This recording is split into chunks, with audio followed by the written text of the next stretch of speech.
Now let's talk about the file print destination. There isn't really anything to demonstrate when it goes for the electronic reporting file print destination.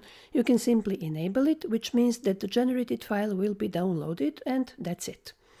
On the other hand, the Docentric file print destination, in addition to downloading the file, offers the possibility to save it to various storage locations, which you can see now on the screen.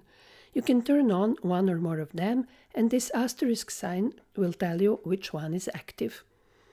First on the list is Azure Blob Storage. If you enable it, then you need to select the Azure Storage account and then provide a combination of static text and placeholders in all editable fields.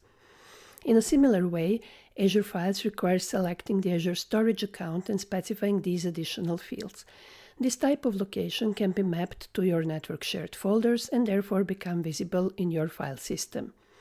If you want to save to SharePoint, after enabling it, you specify where to find your site, and then as a folder you can enter some dynamic content such as current year / current month / account number, so that you get nicely grouped invoices in different folders that will be automatically created if you request so.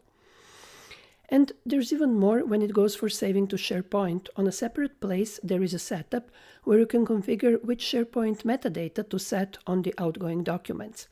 Metadata fields will be dynamically set based on the placeholders. When such a file reaches SharePoint, some Power Automate processing can grab the file and perform various operations and processes with it. You can also save the report to document management attachments. First, you specify which document type to use in that case, which implicitly means also where the file will be stored on SharePoint, Azure Blob Storage, or database.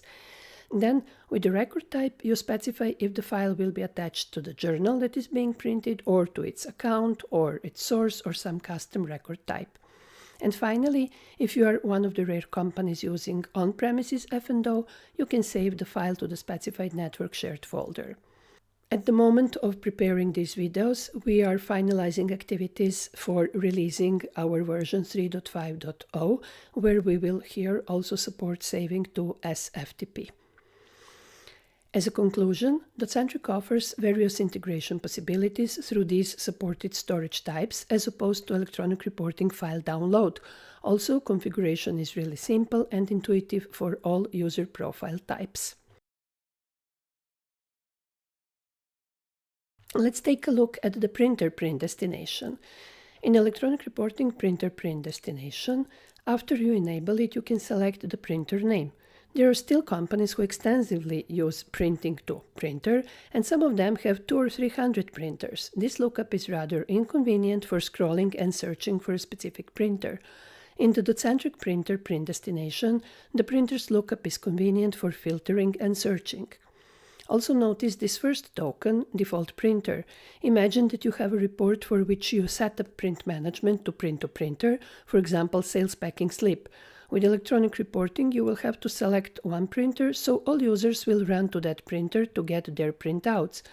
Docentric provides a setup where you can specify a default printer for every user, and then you select this default printer token in the print destination.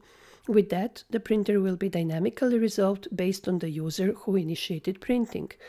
Additionally, we have it on our short-term roadmap to support some printer tokens, similarly to an already known concept of email tokens.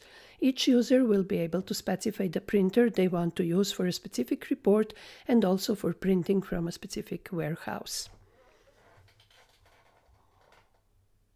There is nothing special that can be said or configured about the screen print destination, electronic reporting on Docentric, so I'm skipping it, and I will say a few things about using the print archive as a print destination.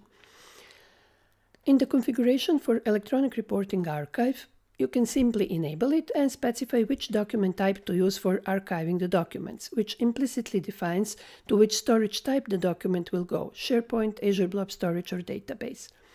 Also notice that standard F&O stores only two fields about each archived report, its type and description, so it's pretty much useless. By looking at the print archive form, you can merely see that something has been printed, but good luck finding it. When Docentric is installed, it significantly improves the print archive form.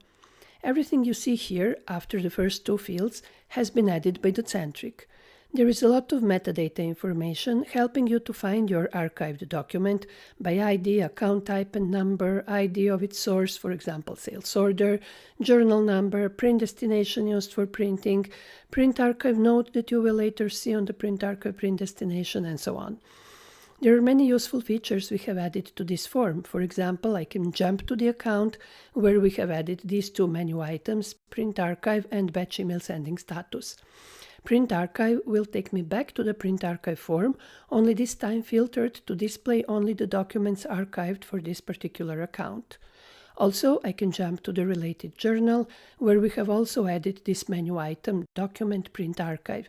You can see that there are 4 records in Print Archive for this document, so I can download them all or view them, which will take me back to the Print Archive form. What else is to be noticed here? You can turn on Show Preview to, well, preview the archive document when a record is selected. You can check which print destination was used when the report was archived. You can multi-select records and download the related archive documents as separate PDF files, zipped or merged PDF. Now let's also check the Docentric Print Archive print destination. Here is the print archive note that you can configure by using a combination of fixed text and Docentric placeholders. Just as in the case of electronic reporting archive, you can specify which document type to use for archiving. You can decide if you want to allow archiving the pro forma documents. And this is a big thing. You can select to save PDF in one of the PDF-A conformance formats, which turns your F&O archive into a true archive. As a conclusion, Docentric significantly improves the usability of Print Archive and offers some unique features not available in electronic reporting archive destination.